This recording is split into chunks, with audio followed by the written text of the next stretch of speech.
Welcome everyone. I'm doing nothing but counting down to our live broadcast, so I welcome everybody here on broadcast, and I'm going to hand it right over to Mayor Cunningham. Good evening, everybody. Welcome to City Hall for our community meeting on our downtown traffic safety improvement project.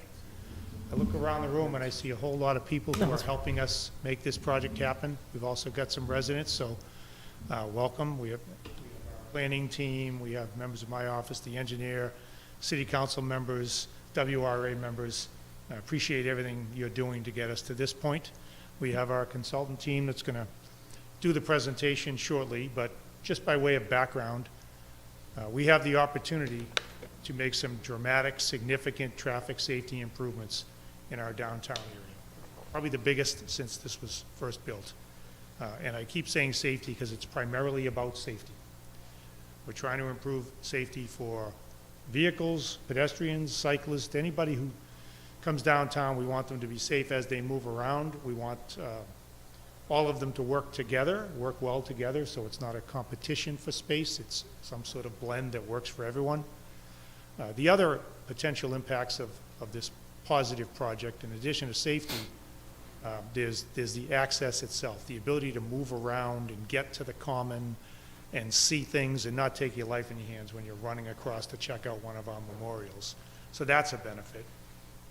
And then additionally, we'll see how this all plays out when this design gets fleshed out and the input is received and incorporated. But the idea would be to improve the way we handle parking down here. We have a separate parking out here. I can tell you every city and town in the Commonwealth is fighting for these type of dollars. We have done what we need to do to get to this point. There was a period of time where the competition got fierce and we were concerned about whether we would stay on the list and keep this project. We had some couple of meetings and we went into the state with our consultant team and with our planning department, and we made a passion plea to maintain our spot on the traffic improvement program, the TIP. We were heard because it is all about safety, and they recognized this was a positive safety project. So we're in the queue, we're moving towards completing the design and eventually getting shovels in the ground out there. But it's important to recognize and acknowledge how competitive these dollars are and how we have to keep advancing and keep moving forward. And this is one of those important steps where we bring the community together, we gather input, and then we advance the design and move it forward.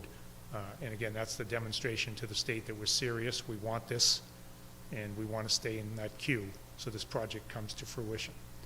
So I do want to say thank you to everybody who's gotten us this far. Thank you for coming tonight to provide your feedback and your input. And at this point, I think I'd like to turn it over to our consultants. We are Rich and Greg, and they'll walk you through where we're at this point, and they'll handle the interaction on feedback, correct? Yes, that's right. Thank you very much. Thank you, Mayor. And thank you all for being here. These projects need public engagement and public input, so it's vitally important that the public comes and we hear your concerns, we hear your comments, we hear your suggestions. Very, very important. I'd like to introduce our team. Again, I'm Rich Benevento. I'm Senior Vice President at Ty & Bond. To my right is Greg Lucas. Greg is a professional engineer and a professional traffic operations engineer as well, so he has a couple of designations there. Bill Mertz, also on our team, couldn't be here tonight, but Bill's the business line leader at Ty & Bond for transportation. Over to my far right is Alan Cloutier. Alan is also a professional engineer and a professional traffic operations engineer as well. That's right. That's Traffic right. operations engineer. So they're both PTOEs. They're That's both right. PTOEs. And again, the mayor introduced the city staff, and without the help and cooperation of city staff, these projects can't move forward as well. So it's also very, very important. So a little bit about tonight's agenda. We're going to go over the project. We're going to talk about the purpose and need of the project. Why are we doing this in the first place? I can tell you firsthand, trying to get here at 5 o'clock tonight, I have one idea why we're doing it, because it was pretty tough. We're also going to talk about the planning and design aspects of the project. We're going to talk about project funding. You heard the mayor talk about that a little bit ago. We'll talk about that as well. Talk about next steps, and then certainly, most importantly, is getting some questions and comments from all of you who are here. Just in terms of project overview and purpose and need and planning and all of those sorts of things, and Greg and Alan hear me say this all the time, these projects, this is an 800-step process. We're on step 12, right? So there's a long way to go. But it's important that we start having these discussions now in the early phases. We're in the 25% design phase right now, and Greg is going to go through what's involved in that as we move forward. So a little bit about the project limits of our project, right? Initially, this project was just going to be the Commons and right around Town Square when we first started looking at this several years ago. And the project grew a little bit, and rightly so, because all of these roadways are contributory to Town Center. So the project goes down Pleasant Street a bit, extends down Montvale Ave, extends up Main Street all the way to Salem Street, and then certainly the other aspects of Main Street, intersections at Wynn Street. So you can see on the map right there where the project limits are. And it includes all of the intersecting streets, as I mentioned. Projects of this type, and again, we'll get into the details of it, but these are really the Cadillac of improvements. The mayor has talked about safety being the primary concern and goal of improving safety, but there are other byproducts that come out of that, and we'll talk about those.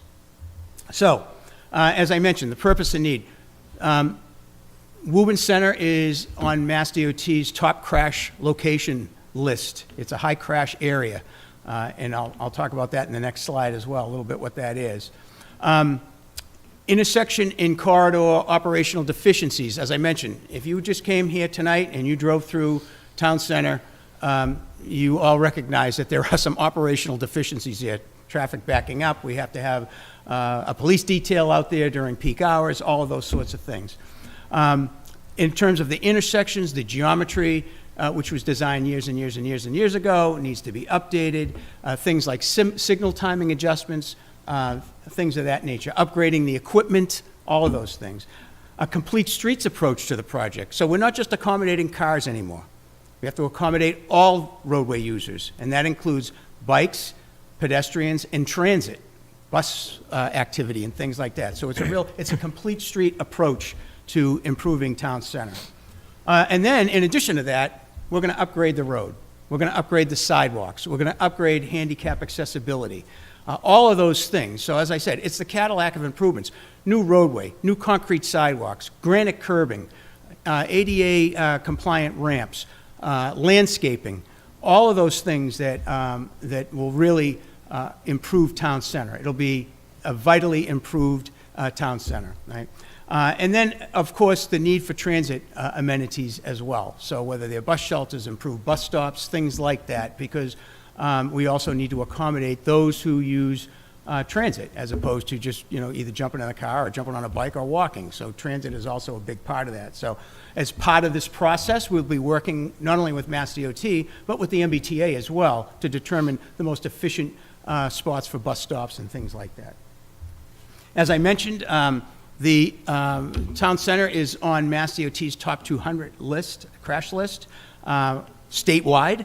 In addition, it's also an intersection crash cluster, and you can see on the map there the blue area where is the crash clusters as well as pedestrian crash clusters as well. So there's a lot of pedestrian accidents out there as well. And I mean, you folks live here. I don't have to tell you that it's not a very safe place to navigate, right? So all of those things are there.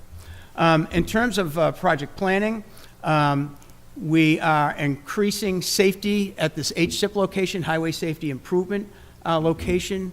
Safety is always paramount. That's going to take precedent over convenience. It's going to take precedent over any of the other aspects of the project. Safety is always first.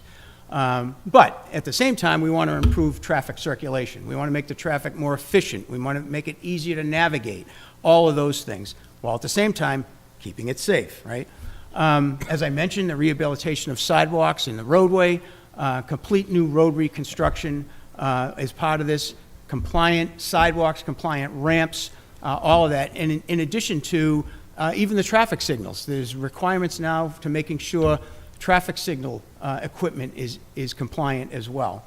Optimizing parking, we know that is a big concern, particularly for all of the merchants in Woburn Center, and so we want to optimize the parking. We can tell you that there's some parking spaces that folks park in that may not be a parking space. So we want to organize all that as well. And Greg, in a minute, is going to go through some of the concepts that we've developed. As I said, very beginning of the process, and we need to strike a balance with all these things as the project advances. Do we just accommodate bikes? Do we just accommodate parking? It has to be a balance. And so what is that balance? And there has to be a little give and take, obviously, as these projects go through. One of the big things, too, is making Woburn Center pedestrian friendly. I don't know how many go over to the Common. It looks like a beautiful spot, but you may not want to, you really have to take your life in your hands sometimes to get across the street. We want to make Woburn Center pedestrian friendly as well. And as part of that, enhance the Common. So this is not just we're fixing the road and the sidewalk and the traffic signals and all of that, but this is an opportunity to enhance Woburn Center and Woburn Common so people can enjoy it, can go over there and use it.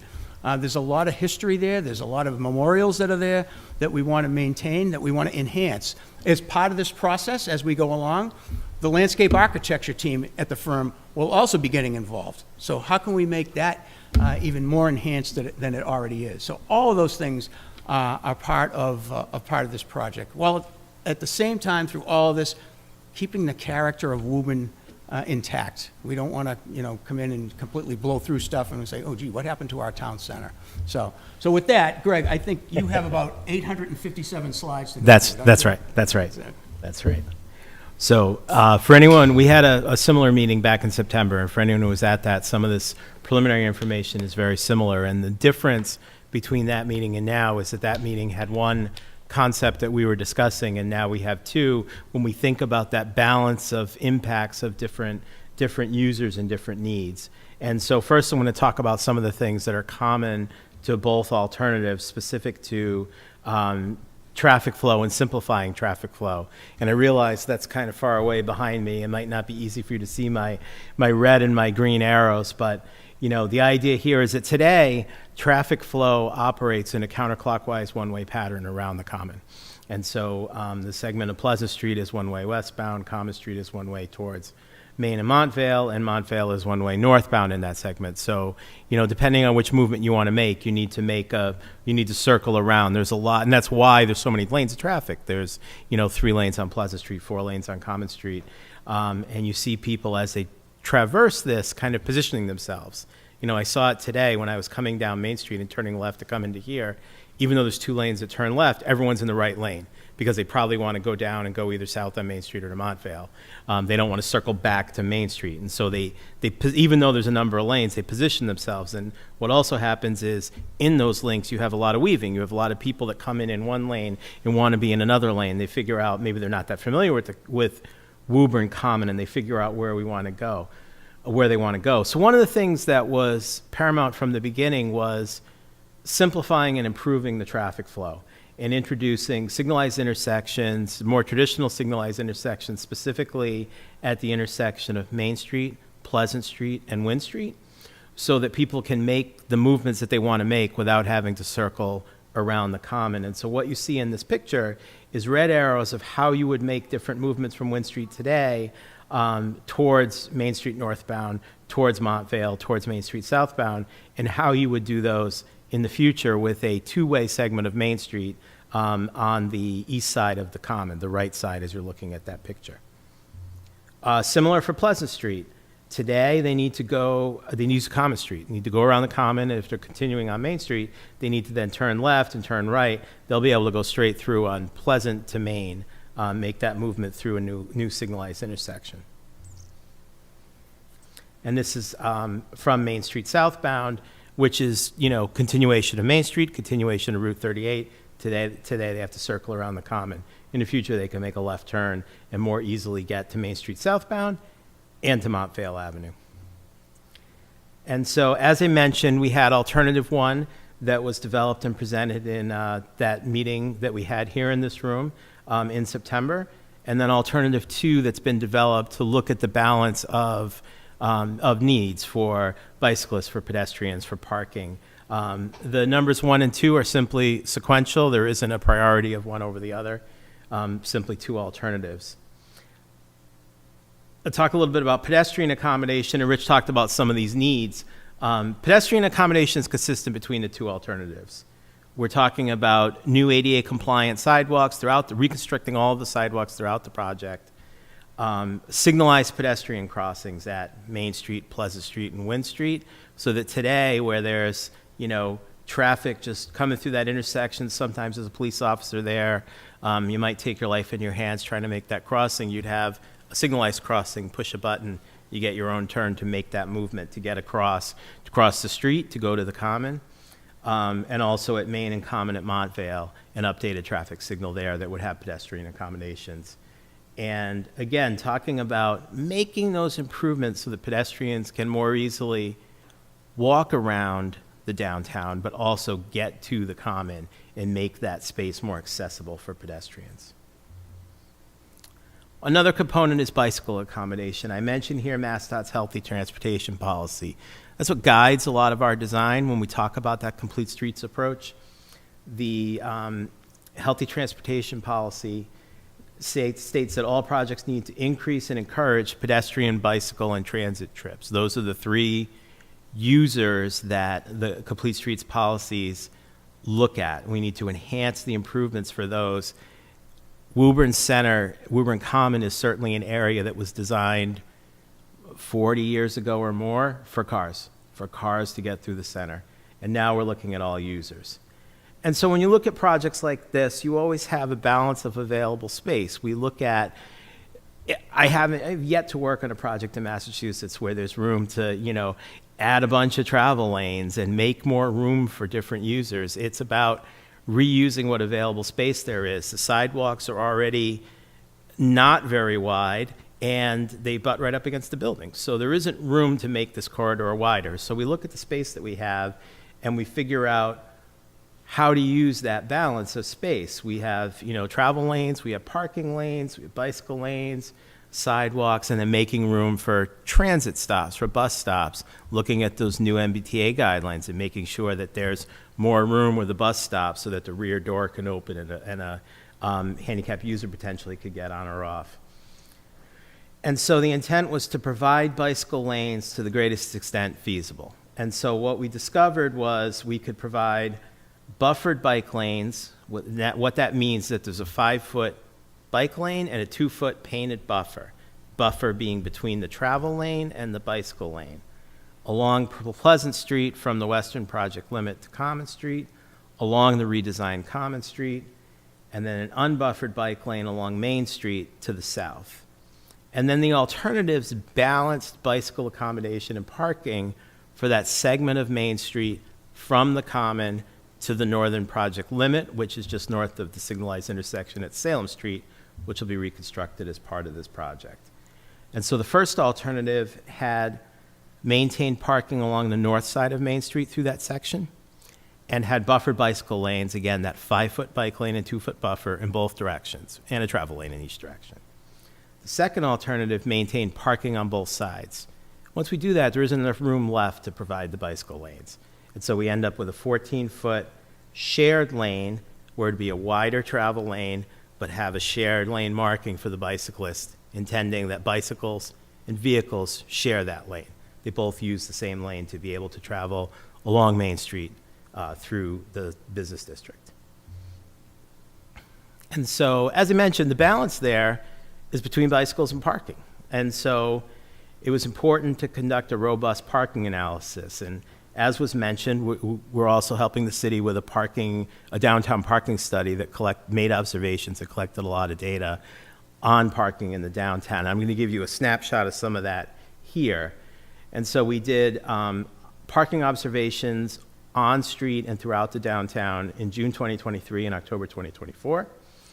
And we determined that the existing on-street parking within those project limits is 128 spaces. And there's some limits where parking doesn't change, like whatever exists today on Montvale will be maintained, whatever exists on Wynn will be maintained. There's a number of streets where the parking's maintained. And so we looked at the core of where the project changes, and that's the Pleasant, Main, and Common streets. And so there's 100 spaces along those streets. And so alternative 1 along those streets provides 67 spaces. That's a net loss of 33 spaces. Alternative 2 provides 83 spaces along those streets. That's a net loss of 17 spaces. And what we see there is a summary of that October 2024 demand, just of Pleasant, Main, and Common, not the total downtown on-street. And that was 84, the demand was 84 spaces in the midday, right around the noontime hour, and 83 in the evening, which we saw the greatest demand. And I'll show some heat maps from 6 to 7 and 7 to 8, driven likely by the restaurants that are prevalent in the downtown area. And so as part of that study, there's additional parking management strategies that we've been discussing with the city and be considered by the city.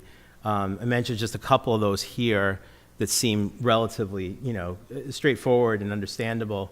One is wayfinding signage for municipal lots. There's some of that today. There's a mix of it. It's not consistent. And so looking at that wholesale and determining how to make sure that people who are coming to Woburn and looking for a parking space, they're coming to a business, maybe they're meeting someone at a restaurant, they're not necessarily familiar with Woburn Center, and they're looking for parking. Well, now they see, okay, a good, nice parking sign, okay, this is where the parking is, and they find a lot that's relatively proximate to where their destination is, where they could park in a short walk and get to their destination without having to circle and wait for an on-street spot. The other thing is working with business owners so that if there are business owners, their employees that are taking up those spaces, to promote them using those off-street spaces. Those are the people who we want to park. We want those spaces to be available for the public, for the customers, and have those folks park in some of those municipal lots. Those are just a couple of the strategies that are being considered. Now, I know that this has a lot of little numbers that you can't see from out there, but the idea of this map is that we looked at what all of those little bubbles are existing supply and identify kind of block by block what spaces are available and what spaces are being proposed. And so we did this for each of the alternatives. And what this shows, again, 128 spaces total existing, 95 proposed by the alternative 1 design. And again, with 67 spaces along Pleasant, Main, and Common, a net loss of 33 spaces. And then this is the same for alternative 2. 111 spaces total, 83 along Pleasant, Main, Common, again, a net loss of 17 spaces. And so I mentioned as part of the parking analysis, we did some heat maps, and here I'll alert you to the colors. And so the heat map on the left is from 12 to 1 p.m. These were observations done in that hour of the various lots, which you see colored in different colors, and then the on-street, which you see colored primarily in red in both of these most of these maps, the one on the right being from 7 to 8 p.m. And the colors are relatively easy to understand in that, blue has greater capacity. As they get into orange and pink and then red, no capacity. That means that the parking is full. And so you see there, for example, the one on the left in the midday, like the Walnut Street lot is green. There's more available room in the Walnut Street lot. Not so much in the evening as people are finding those spaces, but still there are spaces available in that lot. The City Hall lot is green at that time because although parking is allowed in the City Hall lot after 4:30, I don't know that a lot of people know that. So people that are coming to Woburn Common that maybe aren't that familiar with the area don't know that that parking is available to them. And then the Pleasant Street lot, which is that large blue area in both maps, generally always available. And so here we have the alternative, the two alternative plans. And this is the overall view, and then I have some close-up views that I'll show to you. And so this shows the whole total project. I'll go right to those close-up views. So this is the common, and what you see here is, you can see the double yellow center line down the middle showing that you have two-way travel. So two-way travel along Pleasant Street with a left turn lane to Wynn Street, two-way travel along Main Street with a left turn lane to Montvale Street and left turn lane northbound to Pleasant Street, and that right turn slip lane, we call it, that follows Main Street to the north. and this is the Montvale, this is the Common Street, Montvale Street intersection. What's happening on Common Street is because there's less vehicles circling around the Common. Common Street serves basically the right turn demand from Pleasant Street to Main Street and to Montvale. And then we have the opportunity to add parking along that street, so that there is some parallel parking there, to have less of a net loss of parking. And then this is the segment of Main Street. And again, it's difficult to see at the scale and from that distance, but what this shows is a travel lane in each direction, a parking lane on the north side of the street, and then a buffered bike lane in each direction, a 5-foot bicycle lane. So going northbound on the south side of the street, that bike lane is right up against the curb because we've eliminated the parking lane on that side. This is the alternative 2 plan, and here I'll go right to the view that shows Main Street, and what you would see here is maintaining the parking lane in both directions. Now, there are areas where parking isn't allowed along those because either we're, formalizing protecting a crosswalk or maintaining a bus stop, or protecting a hydrant and things like that. There may be places where people park today that won't be available in the future, but in general, wherever it can be accommodated, this maintains parking in both directions in this segment from the Common up to the project limit north of Salem Street.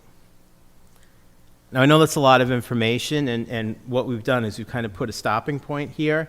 We're not done with the presentation, but we wanted to have an opportunity. If there were questions, we'll also have a period at the end to answer any questions. But if anyone had any specific questions on what I just presented that you wanted to ask while it's fresh in your mind, or we could finish through and get through the presentation. Any questions? Any questions? Come on right up to the mic. Name and address, please. For the record, George Bailey Jr., address 1 Summit Street, Woburn. So I look at this, I think low beds, tractor trailers, right? Even people that go to Dole, Bailey, those are always a problem getting around the common, big 40-foot trailers. So have you done like studies for tractor trailers and like low beds with excavators on them? And So when we lay out the geometry of the project, we have to put those templates on it. yeah, MassDOT requires that. So that we're putting the right radii on the curbs and laying things out. Now, one thing I will say is that the commons area is sanctum set. We cannot and will not change the geometry of the common itself. So we have to make those receiving lanes, those departure lanes, all those things have to be able to accommodate trucks, not just, because we have cars, trucks, and buses, Right. all the same. And it's not just, we call them SU-40s, that's just like a UPS kind of truck, versus what you're talking about, which is like a WB-50 or larger, Yeah. that are tractor trailers. Those have to, and here's the other thing, it'd be one thing if trucks weren't coming through Woburn Center. Right. I'm sure there's a lot of folks that would wish that they didn't. Right. But we know they do, and so we have to accommodate that. Yeah, even you'll find, even when there's no trucking on roads, somehow they always manage to get on them, right? And then they Yeah. Right. cause havoc, right? Yeah. But, so I look at this, so if you're coming through Woburn Center, heading toward the west side, so, you're coming from the north, heading, you want to call it south, you're in the center now. Mm-hmm. For a low bed, if you want to take a left to go to Winchester, you want to go south. Is your only left right at Wynn Street there? Is that your only left? Or can you, right now, I'd be going around the Common, and I come in front of City Hall, and we just veer slightly to the right, and we go to Winchester, or we do a small S-turn if we want to go up Montfield, They won't do that anymore, right? They won't do that. They won't do that. You'll stay on Main Street now. Yeah, you would make the left You'd rather have to than make coming that around the hard left Common. at Wynn, right? Yes. Yeah.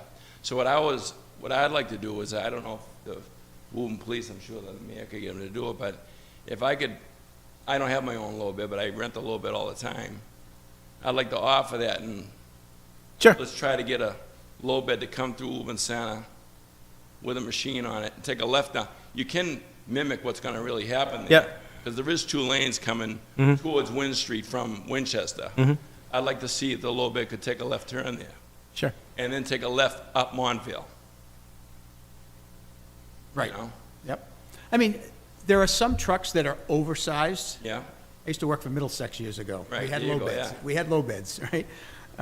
Forever. I had hair then. It was a long time ago. that's the Pereira. In any case, there are some trucks that are oversized. When we're designing this, our requirement is that vehicles don't cross the center line. They cannot cross the center line.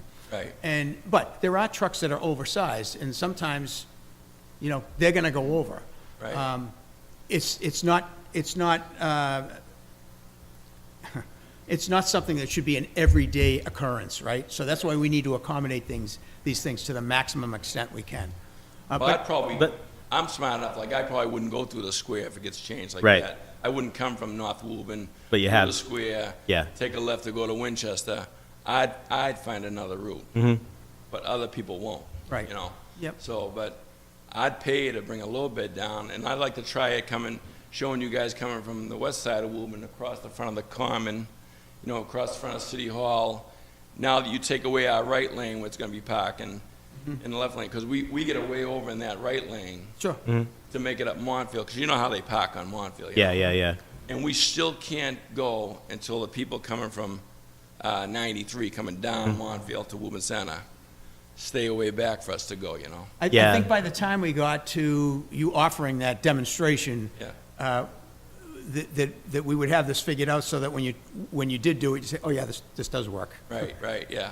Yeah, to Rich's point earlier, we're on the 12th step of an Right. 800-step process, Right, yeah. And so those are all things that are considered in the conceptual design that you're seeing here, but will continually be refined as we get towards final design. And the highway We've- designers, that's their Yeah. thing. I mean, Yeah.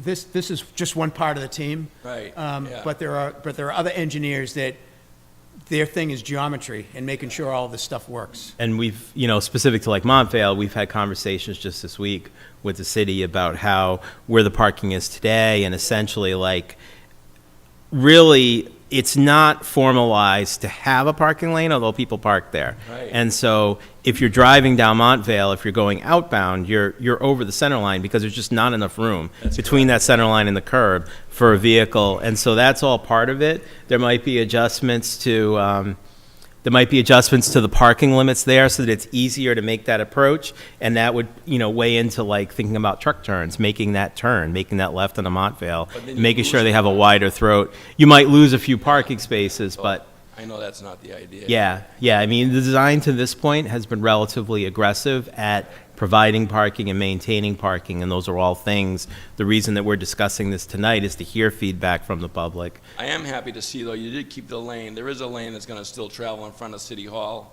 and can go up Montvale or go right towards Winchester, go south.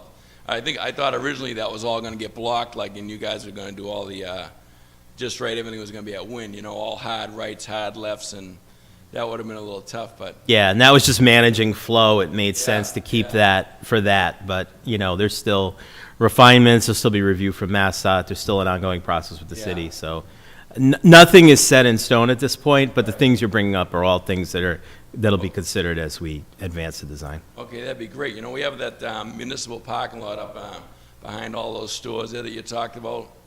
Be a great spot for a parking garage. I'm sure you guys could design that. We could. So do you have a plug there? That's So one thing, Greg just touched on it a second ago, just in terms of Mass DOT reviewing this thing, and I know I mentioned this at the previous meeting we had, but the review process for this project, and I'm going to talk about next steps a little bit later in the presentation, but the review process with Mass DOT is extensive, very extensive. So there are folks at Mass DOT from highway design, traffic operations, right-of-way, environmental, landscaping, several departments at Mass DOT in Boston that go through every aspect of this project. It's a very, very comprehensive review. And it's at every design phase, so 25% design, 75% design, 100% design, and then at the very end, they call it PS&E, plan specs and estimates, right? That's the final submission. And all of those folks in Boston at 10 Park Plaza are reviewing this, as well as all of the folks at the district office in Arlington, all those same people in Boston to look at it, same departments at the district office in Arlington look at it, and they're all looking at it. So you have lots of people looking at every aspect of this project. So it's a very, very intensive review process that we have to go through as designers and engineers, and certainly as the city has to go through. And as you go through that process, there are certain things that there's no deviation. For example, making sure trucks can get around corners, right? Have to make sure that you can accommodate that. There's other things that the city has complete latitude on.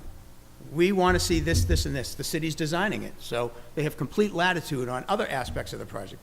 And then there's those areas in the middle. They're kind of gray areas. Like, do we really have to do that?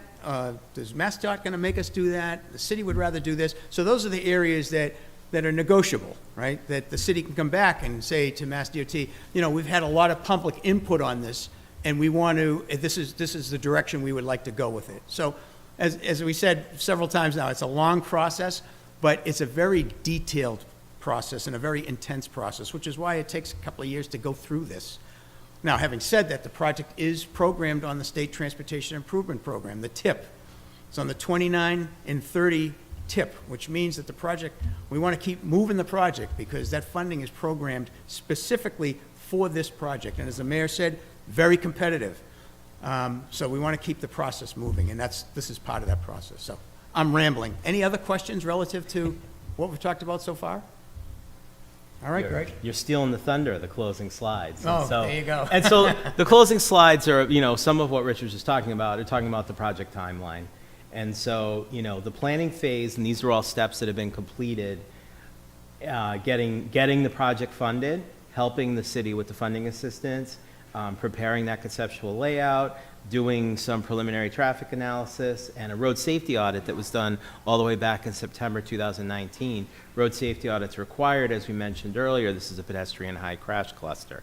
And so that gave us some feedback of things that could be implemented into the project.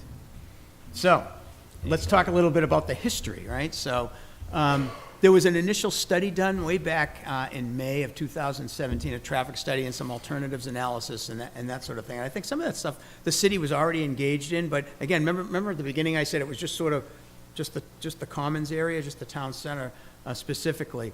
And those findings were presented to the city in 2018. And then in September, as Greg mentioned, this road safety audit was completed. The road safety audits typically identify maybe some short-term kind of improvements, but really it's a requirement of MassDOT. And it also bolstered the city's application for federal funding.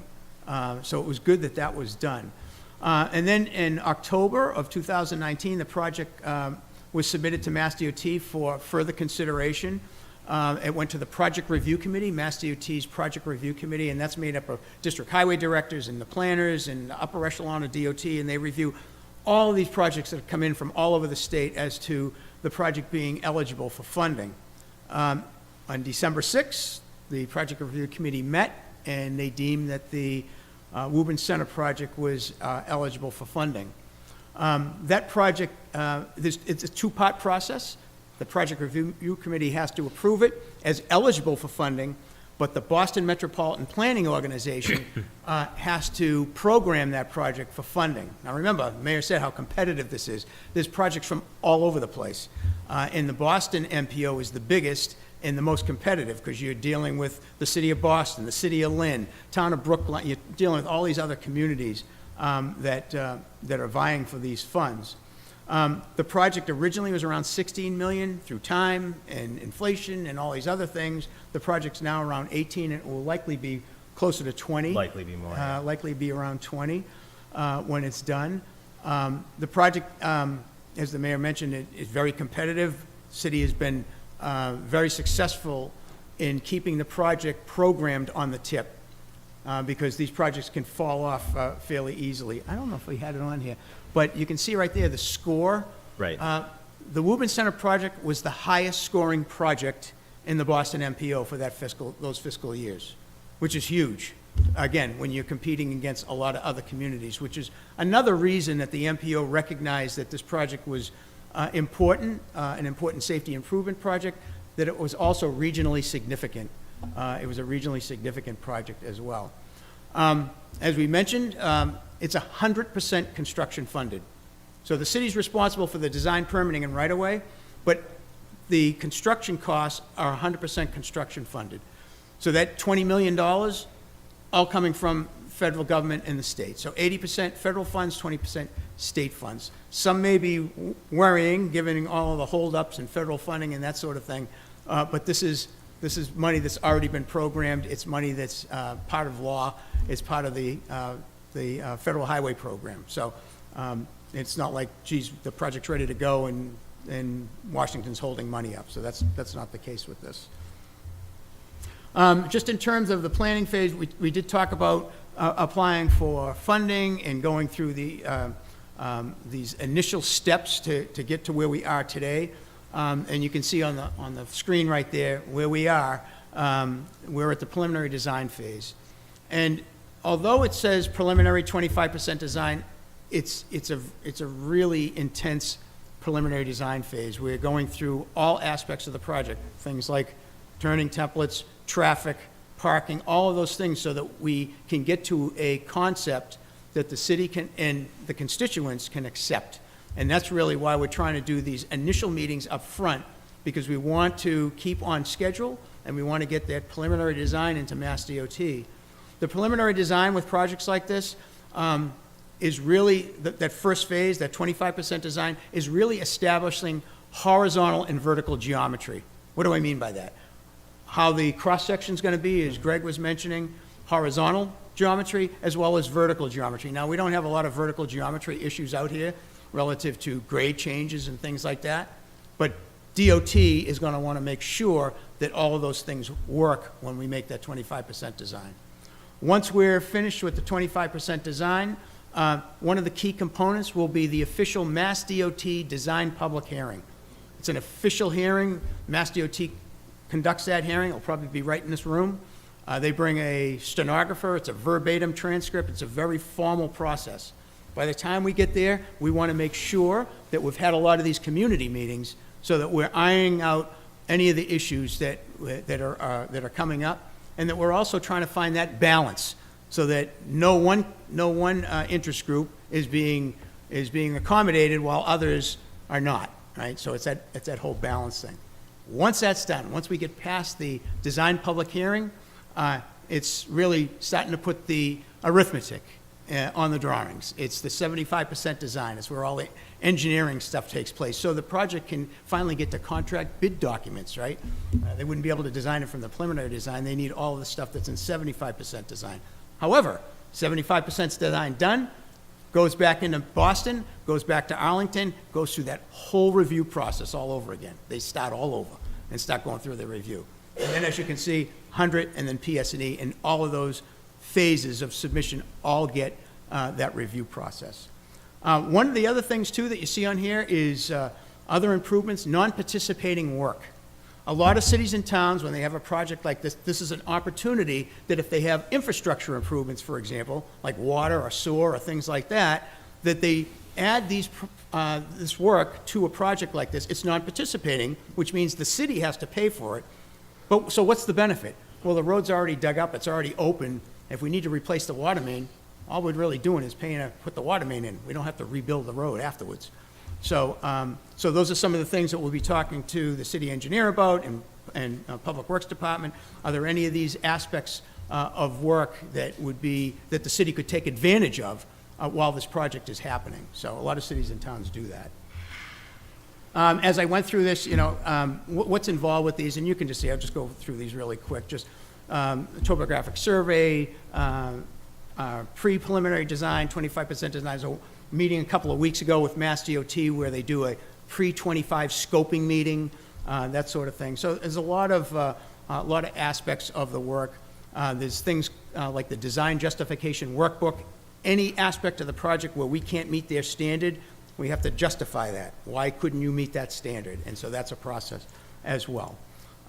There's a preliminary right-of-way submission in a project like this. There'll be easements that'll be necessary that the city is responsible to acquire.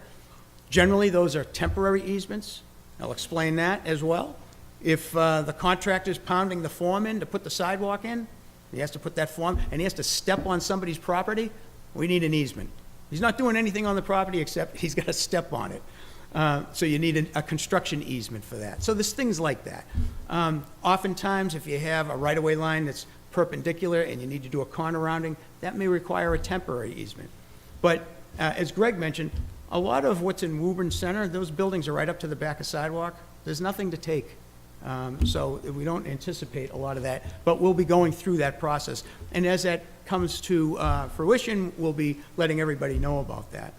And then again, right now, we're anticipating to submit the 25% design to Mass DOT this fall, so we can keep on that schedule and keep on that all-important federal highway program that the project is programmed in, which again is federal year 29. By the way, FY 29, it's a federal fiscal year, so federal 29 starts October 1st of 28. And then it goes to September 30th. So right now, I think that the MPO is considering this over 2 federal fiscal years, given the size of the project. So the project can be advertised anytime after October 1st of 28 up to September 30th of 29. Out to bid, get a contractor on board, construction starts. Someone might say, well, when's it going to start? We're really early right now, but it would be starting someplace in that time frame. And then, as I mentioned, we're the design public hearing. Greg, we're talking about the winter or fall, a winter or early spring of next year, right? Yeah, likely with a fall submission of the 25% design, we'd be into early 2026 before we'd have a design public hearing. It takes some time for them to review that submission, verify that preliminary right-of-way before they'll schedule the design public hearing. But again, and Mayor, correct me if I'm wrong, but we anticipate having a lot more of these types of meetings in advance of that, right? So, and so with that, we have time for 90 or 100 questions. And so what we'd like to, we're happy to answer any questions, and we'd also, like to hear folks' thoughts on, we've presented 2 different alternatives here that look at that balance. So we'd like to hear people's thoughts on that balance.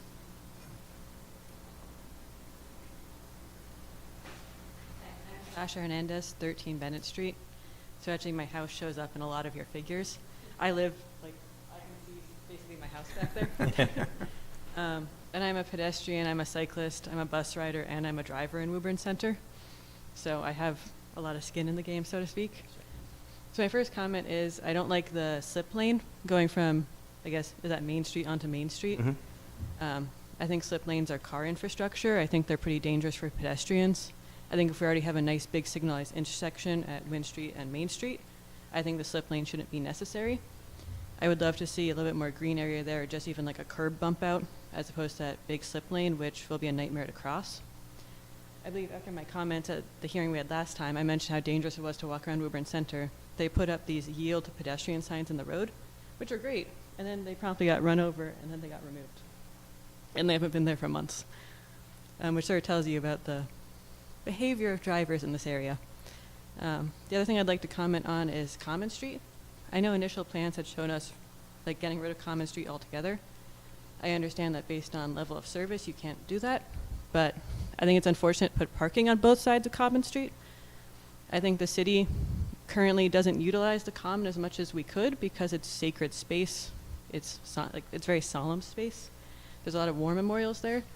I would love to see a less solemn area of the Common, and maybe that could be where some of that parking is on Common Street. We could actually just extend the sidewalk there, add some chairs, something like that, as opposed to having parking on both sides. I know the parking demand in Woburn Center is high, and I don't know if I want to comment on Alternative 1 versus Alternative 2. I am a cyclist. I would prefer a bike lane, but I also know that given Woburn Center, the small businesses here would struggle without that parking. And I know that Common Street helps us meet some of that parking demand, but at the same time, I think it's a shame to put so much parking on Common Street when it could actually become part of our public space in Woburn. Thank you. Thank you. Thank you. Thank you. Anyone else? Oh, there's got to be someone else has a question. Thank you. Hi, Talia Moket. I live at 10 Blake Street. I have a couple of questions, actually. So my first one was, what will be the process for selecting one of the scenarios? And should people be sending in written comments to someone? Was the question, what will the process be for selecting one or Or two? I yeah. think we're doing it right now, just to get public input. We do know that some of these alternatives may get pushed back from Mass DOT, and you heard me talk about the design justification workbook, which means that if the city selects a particular alternative that is contrary to what Mass DOT would like to see, then we have to justify that. Yep. So that's why we're going through this process. Part of that justification is, there's been a lot of public meetings, and this is what the constituents in the city they want. This is what they want. They're gonna have to live with this. This is what they want. That's part of that process. Yeah. So I will just say that I like to think that once the Woburn Center is safer to walk around, that people won't mind walking a little bit from their parking space to the restaurants downtown.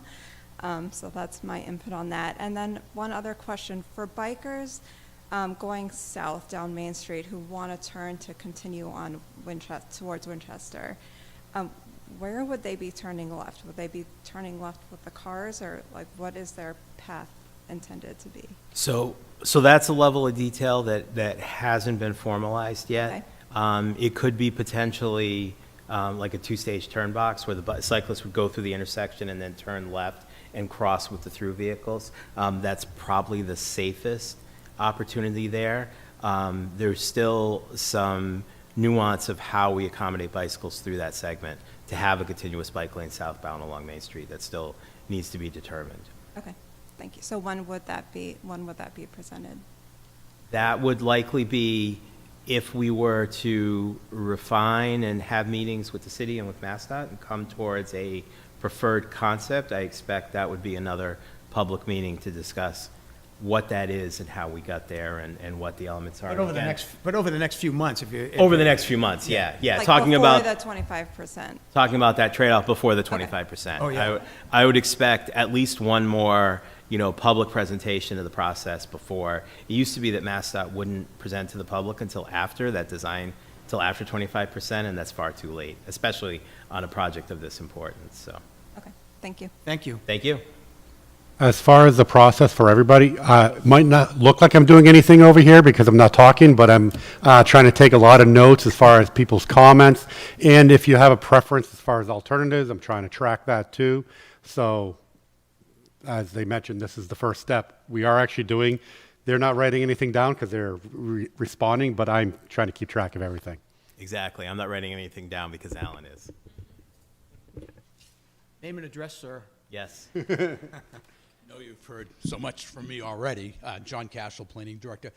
What I really want to say, I am not critiquing the plan whatsoever, but I just want to emphasize to everybody that's here and watching tonight how vitally important this project is for the city of Woburn. This is not only a once-in-a-lifetime opportunity to improve the roadway system, the capacity, the safety. It's probably once in 3 lifetimes that we have a chance to really improve the downtown roadway network and really make it something special. Mayor Concanon has made this of paramount importance to, support, and the city has come up with a lot of money to design this project. So we have a lot of skin in the game, and we really do want to make the downtown area and its roadway network a lot safer than it is today. Anybody that spends any time down there realizes how hard it is to safely cross the street. A lot of people drive through downtown Woburn and think they're on 93. We really want to make the whole environment downtown much safer, much more user-friendly for all the transits of travel, whether you're on a bike, you're walking, or you're driving through town. So really appreciate all the expertise that you guys bring to the table in helping us get this far. And I know this process very well. Been in a lot of communities, to get to the 25% stage is a big deal, really big deal. To get to the 75% stage and then to the 100%. And it's really cause for celebration when you get that far. And then, the work has to be done. And, you know, that's what we have to be ready for when the work gets done. It does take time to do something like this that's very special for the future of Woburn to happen. Thank you. Thanks. Thank you, John. Thank you, John. You know, we've talked about this being a safety project, and it is. That's the primary goal here. But it's a safety project that has a lot of positive byproducts that are going to come out of it, right? All those other things that we've talked about. Not the least of which is enhancements even to Woburn Common. And now providing a mechanism for people to have access to the common and be able to enjoy it, as opposed to trying to get a glance of it while they're driving by. All right, so it's going to be a landmark project, I think, for the city, no question. So thank you, John, for your comments. Anyone else?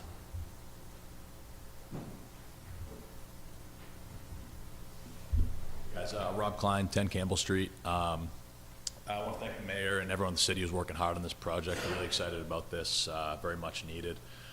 Just my input is, if you kind of pulled, I think most of the residents in the city, the biggest issue they have right now, or one of the most common topics, is the parking downtown.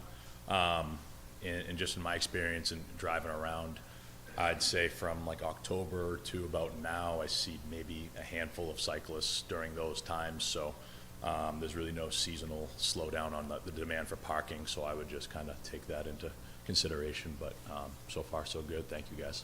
Thank you. Thank you. I think one of the other things, too, just relative to, and I think Greg mentioned it earlier in terms of just signage and things like that, I think part of this is creating a wayfinding program as well that directs folks to maybe off-street parking as well as other points of interest within Woburn Center, right? And think about it, if someone's driving around a couple of times to find a parking space, that's additional vehicle trips, right? We're just adding to the vehicle trips. So, Right. So I think part of this process, it's all part of this process. So that's a good point. Thank you for your comments. Yes, sir. John Heslin, 36 Clinton Street. I'm not a cyclist, but I suspect the reason we don't have cyclists downtown now is because they don't have a death wish. I understand about the parking downtown, and I share those concerns. But the second option, we don't share the road well. And so the option that's, I guess I'm not completely clear on what a shared road is for the cyclists and the drivers. But, you know, it's still, to me, it probably satisfies, it clicks a box, but it doesn't actually help anyone who wants to cycle through downtown Woburn. So I'm somewhat skeptical about the whole idea. Like I said, I'm not a cyclist, so it's not going to bother me either way. But that's why you don't see people doing it, because it's just a death wish. So, and after all this is done, the same people will be in the same cars, driving too fast, ignoring everyone, and we're in a rush to go nowhere. I don't get it, but it's not going to change. You can change all sorts of things there, but human behavior is a lot more difficult to change. Thank you. I mean, I think part of a Complete Streets project is traffic calming as well. And I think by putting in this revised geometry and traffic signals and these things that are being implemented in the project, the idea is that you simplify the driving function and you help people, or you help to control those things that you're talking about, either driving too fast or that sort of thing. In terms of the lane, I want to explain the shared lane. So generally, a travel lane might be 11 feet wide. In this case, you heard Greg mention it's a 14-foot wide travel lane, so it's a wider lane, and then there's sharrows in the street. There's painted sharrows. Everyone knows what those are, right? Design that's in the street, which essentially indicates to the driver that the road is being shared with cyclists as well. So that's that sharing piece that you're talking about. So just wanted to explain that, just in terms of, you know, it's a wider lane. Normally, it's 11-foot lane, and then you'd have shoulders and parking and things like that. So, other questions? Yes, sir. Hello, I'm Sean Connor. I'm at 87 Wynn Street. One thing I have a few things I want to point out. So going from Wynn Street, I have young kids, and one thing I'm thinking about as they get to school age is getting to their elementary school, which is on the other side of Common, or on the other side of the Common, Malcolm White. And with alternative 2, without the buffer bike lane, I would have to take multiple detours to get over through that area, but with the buffer bike lane, I would be able to have a direct access to the school, going up Wynn Street, up Main Street, and then over to Salem Street to get to the back of Malcolm White.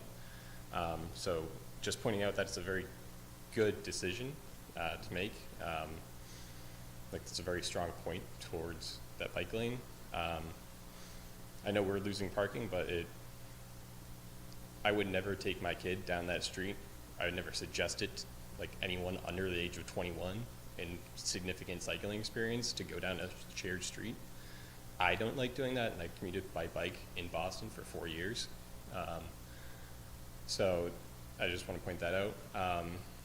And then another thing, I know when I was looking at the 2 proposed designs online, in front of the courthouse, there's that crosswalk. Right now it has just the signalized lights, like a 50-foot crosswalk. It works about 50% of the time. With the bike lanes that are proposed, narrowing the distance that you actually have to cross car lanes is great. But it would be excellent to have the curb protected bump out at that location, because you are coming from the library, which is a lot of children, a lot of families, and also the courthouse. A lot of people park at the courthouse, and you get everyone cross-section of society at that point going across that area. Sure. Yeah, and then one last thing I want to say is, when you do the daylight of like a crosswalk, I see it a lot in other cities where you do the daylighting on that crosswalk, you put some painted marking down and someone still parks there. So some sort of landscaping or other feature with all these bike facilities. I would like to see more bike parking down there, and I've seen down in Somerville especially, which makes a lot more sense, having bike racks in those types of daylighting situations, which stop the cars from parking and provides a location for people to park their bike, which is always an issue. There's only so many light posts that you can chain a bike to. Thank you. Good Thank you. comments. Thank you. Good Thank point. you.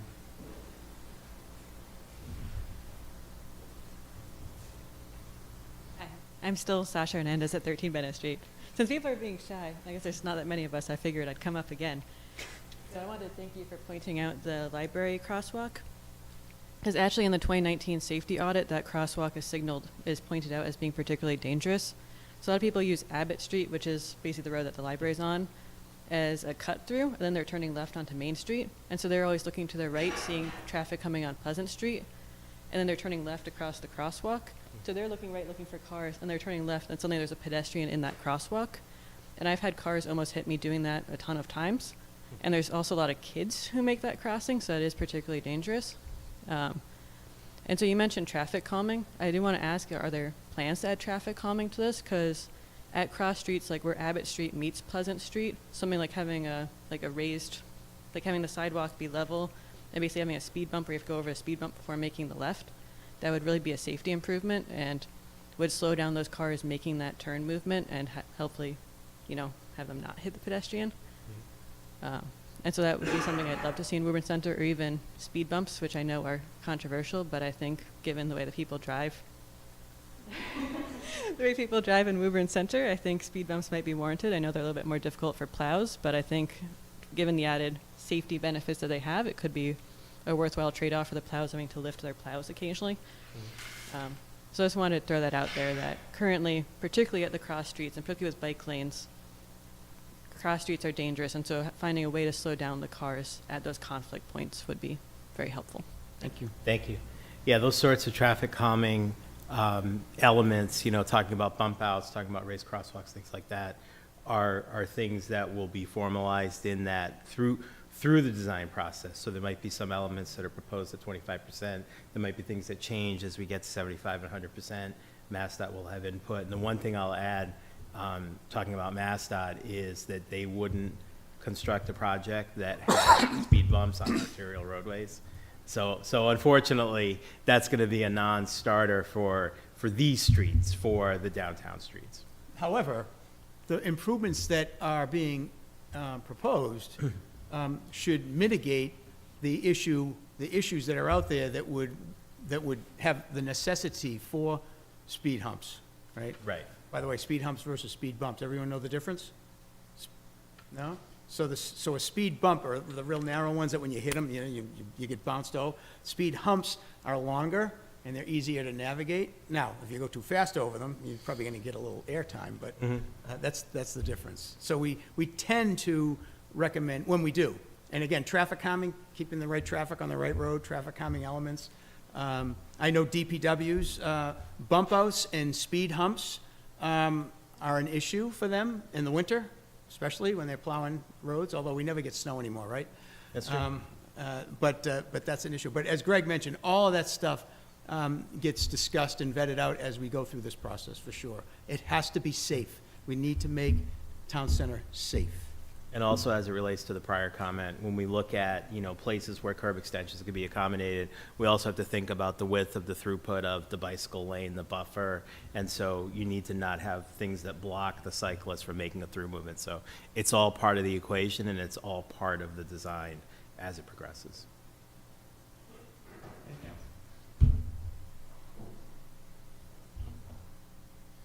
One more time, for this meeting. So George Gately, One Summit. So that shared lane, to your point there, 38 goes out of Winchester, goes right down through Medford. Have you guys been on that road there? That's been all. So it has the Yeah. speed, Sure. has the speed humps on it, which is unbelievable. I can't believe they let them put them on that.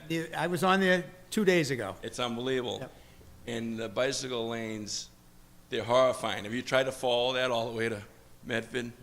How you wouldn't get killed with bicycle lanes in a bicycle there, it's brutal, but they do have the shared lanes, if you want to take a look what they look On like. Mystic Ave, right? You're talking about? Yes, yeah. Yeah, I was on there 2 days ago. I was actually going to stop and take pictures. Yeah.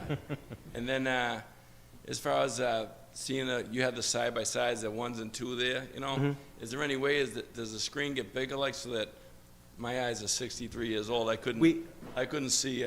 We have the prints. We have the prints of each, so we welcome. Next time we come, will they be bigger on the screen, yeah. like, Yeah. They're also online, so you can go home and look. Yeah, it's. All right, well, thank you. Thank you. Thank you. So much. Anyone else? All right, hearing none. Mayor, any final comments? Last chance at anything? Last chance tonight. There's probably a lot to digest, but again, we've said this is part of a long process. There'll be many more opportunities. If you think of something, you go home, you want to share it, you can always just send us an email, but there'll be more of these opportunities as well. And we are excited to keep moving forward. It is a game changer. The other piece of it that we haven't really touched on too much yet, or tonight, it's my sense that when we make all of this happen eventually, it's going to spur a lot more interest in downtown, and it might lead to additional economic development. There'll be more interest in property owners wanting to do more now that it looks better and it's more accessible and people can navigate a lot better than they could. I think we're going to see that happen down here. That's another reason why I'm excited about this particular project. So hearing no other additional comments or questions, at this point, I just thank you all for coming. Thank you to our entire team for getting us this far, and it's on to the next step. And please stay engaged. Come to these meetings. We need your input. Absolutely. Thank you. Thank you. Thank you Thank very you. much. Thank you, everyone.